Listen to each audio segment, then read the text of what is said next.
Hello and welcome back to the channel, David's Insight. My Hero Academia Vigilantes' second episode has been released, titled Takeoff. Before I get into the episode, it's worth mentioning that I am an anime-only fan of the show. So with that being said, the episode kicks right where the previous left off. Knuckleduster and Eraserhead are fighting it out in the street, after the hero assumes the vigilante was engaging in villainous activity. Eraserhead is able to keep the older man on the ropes with his binding cloth and quick maneuvering, but Knuckleduster's raw strength and durability keeps the playing field even, in which Erasure later acknowledged Knuckleduster on. Knuckleduster was the only to recognize Erasure as a pro hero while the others don't, simply because of Aizawa choosing to stir away from the spotlight as a hero. Assuming the vigilante has an endurance quirk of some kind, the hero uses his Erasure on him to try and disable the ability, but is shocked to realize it has no effect on him. The battle drags out all the way to the late evening as the scenery changes but soon begins to draw out, as both men begin focusing on simple hand-to-hand maneuvers, with the animation being very smooth and fluid during this scene. During the scuffle, the salaryman, Mario, begins to nervously run away. Koichi doesn't blame him for getting spooked, but Popstep sees the escape differently. After scrolling through her search results when trying to get some more information on potential trigger users, she notices that Mario was present in every single photo featuring an appearance of an instant villain. The girl leaps away in pursuit of Mario and asks Koichi to join her in helping to catch him. Koichi starts jogging after the salaryman while gently yelling for him to stop, but the boy is then approached by the newly transformed Rapt, Moyoru, and Soga, who are seeking revenge for the beating he and Knuckleduster gave them yesterday.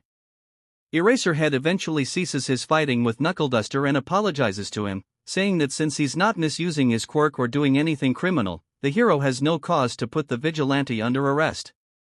Before leaving, Eraserhead tells Knuckleduster that his demeanor gave him the impression that he was a villain, to which the older man replies that he gets that a lot. The hero noticed that Erasure didn't work because Knuckleduster is apparently quirkless, and is shocked that he's this dangerous without any ability to back him up. Eraserhead then decides to send a tip to the police since the man is acting suspicious, but stops as he hears terrified shouting at the inner city.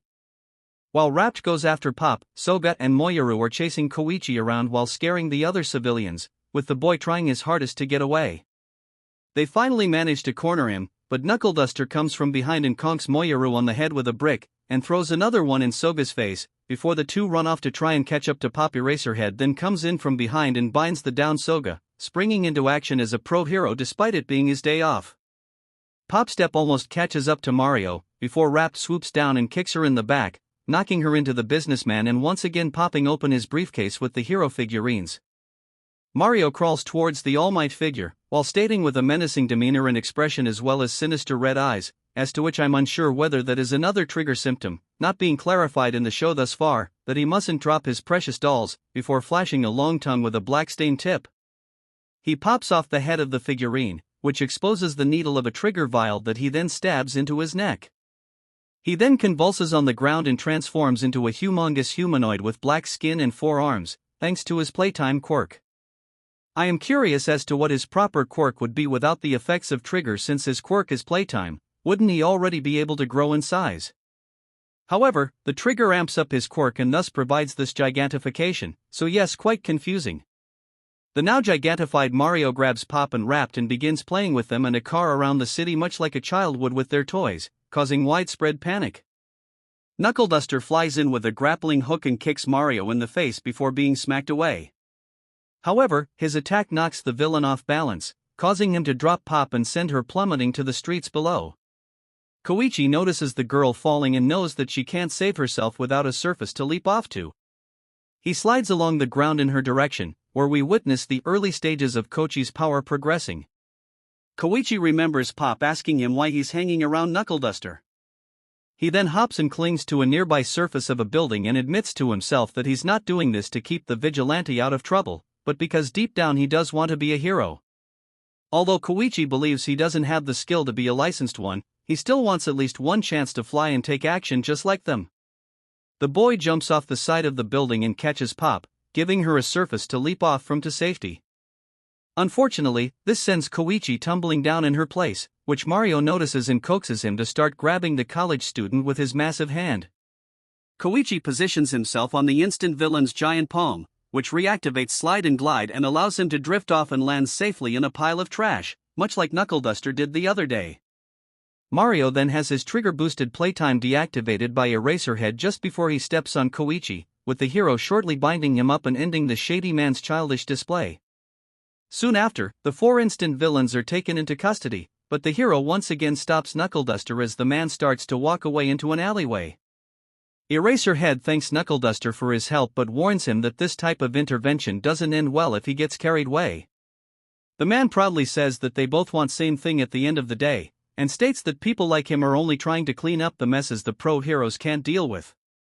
Eraserhead asks for clarification, with Knuckleduster pointing to the instant villains that were just arrested and pitching the idea of taking them out before they have a chance to commit a crime. The hero says assaulting someone before they do anything bad is a crime in itself, which Knuckleduster accepts since by that logic, heroes can't incriminate vigilantes like him until they actually go through with those acts too. Eraserhead thinks his personality sucks, which Knuckleduster gleefully brushes off as another familiar comment before walking off. In the same pathway, Popstep goes to check on Koichi after the scuffle. The student says he's fine but believes the actual fighting should be left to actual heroes instead of someone like him. Pop tells him to stop with the overanalyzing and excessive modesty, and states with a blush on her cheeks that she's not going to thank him for saving her anymore now that his behavior got on her nerves. Knuckleduster comes in and commends Koichi for his help in learning how to land safely in trash bags, and states that it's only the start of his training. Koichi once again tries to deny his acceptance of the Vigilantes' offer, but Knuckleduster notes how he jumped into action and called him master during the battle, saying that's the real him leaking out. He asks Koichi to think it over, as the boy says the man is coming on a bit too strong even if he means well. Next, there is a very enjoyable and creative transition scene, paying homage to the original show's transition scenes. The following afternoon, a fight is breaking out near a train station between 2 middle schoolers, Yubei Namimaro and Ikimoko Samazu, who are referenced characters from the series X-Men. Popstep alerts Koichi using an earpiece, and I think this made it clear what Popstep's role as a vigilante would be, working behind the scenes and on the lookout for crime, which I think suits her and her quirk, although I would also like to see her in the action as well, sometimes, and not just sitting out. Koichi, now wearing body armor and protective biker gear Knuckleduster gave him, slides onto the scene. However, Koichi slips and stumbles into a nearby garbage pile, which has now become a funny and consistent running gag in the show thus far. He shakes it off as he's excited that his new gear makes him brush off minor injuries so easily. The middle schoolers ask who he is, with Koichi calling himself the Crawler, as Knuckleduster advised him to adopt a more striking and heroic name instead of Nice Guy. The boys only recognize him by his old name, and Ikimoku mishears his new name as the Crawler. Still in high spirits, the Crawler restates his name and asks for the boys to de-escalate their brawl and try and find a different way to settle things.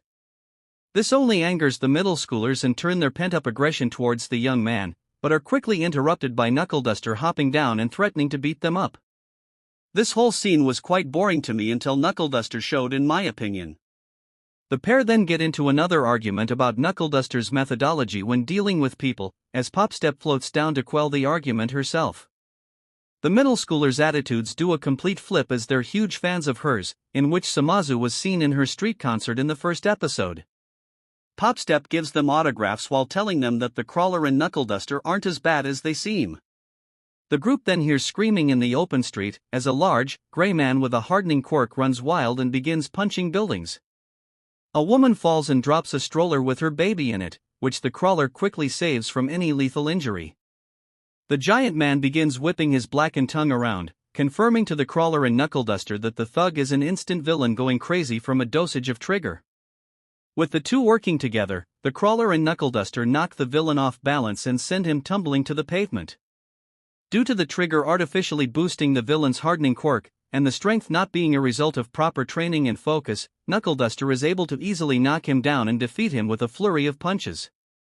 Unfortunately, the trio of vigilantes can't identify the man since Knuckleduster beat him so bad that the villain's face has swollen to unrecognizable degrees.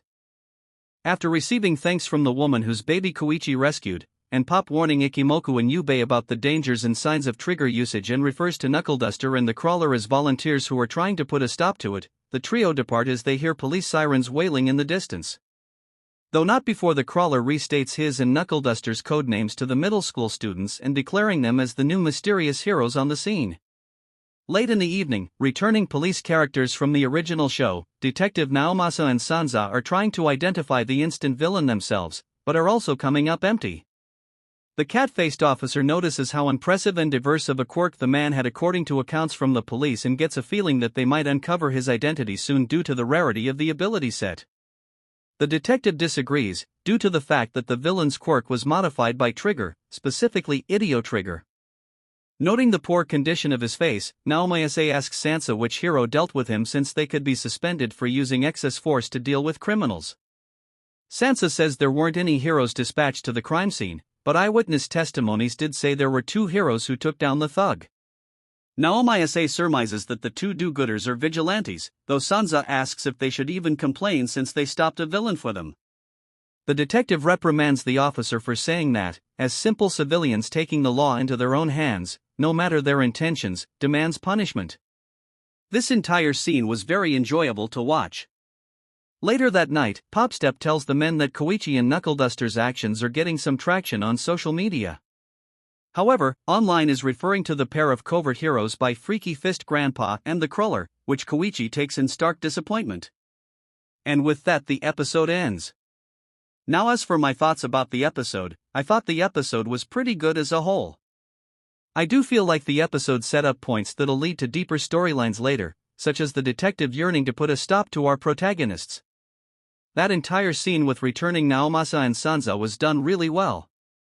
It felt as if I was watching a detective drama series, thanks to the great visuals, scenery, and dialogue. I also did really enjoy the main characters' dynamics this episode and thus far. Knuckleduster was really enjoyable to watch this episode. I continue to yearn for his backstory. We got to see how powerful Trigger is this episode and it made me intrigued as to who's behind it and who that man was from the first episode. The next episode's villain from the end credits of the episode looks similar to that of the one fighting All Might in the opening credits of the show, so it seems this villain may be of importance and possibly progress the plot, which is good because these over and done with weekly criminals are beginning to get tiresome. With all that being said, I have decided to give the episode a 7 out of 10.